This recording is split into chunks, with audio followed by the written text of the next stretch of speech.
Mario Sunshine is broken.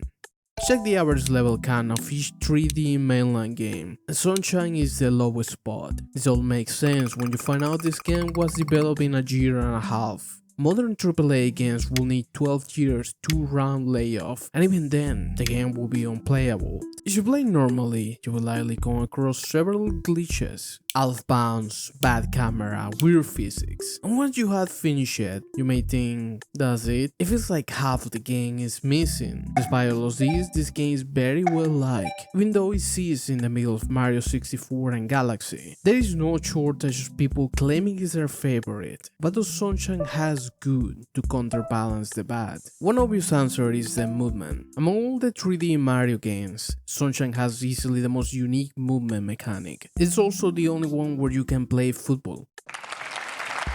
The water physics here may seem simple. You hover and you shoot, but play for more than a few minutes and soon you realize there is depth. Spray the floor and slide to achieve great speed. Spin while shooting and you become a Beyblade. These moves are integrated naturally, so much so that you will start using them spontaneously to transverse the world, even when the game doesn't really require it. Sometimes you will even discover a move that in theory was not designed, and yet you integrate it nonetheless. Whenever you watch a Sunshine speedrun, I will be surprised to find out they use moves that I had discovered as a child. Unfortunately, there are some mechanics that let you use water in clever ways, but you never find the place to really use them. The turbo is introduced but barely gets any use. You can see the unfinished shape of Sunshine, especially with this. Another strong point of Sunshine is how thematically consistent it is. Has there ever been a 3D Mario game that has the same vibes all the way throughout? Mario is in a tropical country, and the game never deviates from that. Every level is a variation of beaches, harbors, resorts, and volcanoes. Even the hub world, Delfino Plaza, feels like a small vacation town. The music, the enemies, the NPCs all share the same hot tropical island setting. Even the piantas despise Mario, just like most local despise tourists. Very realistic.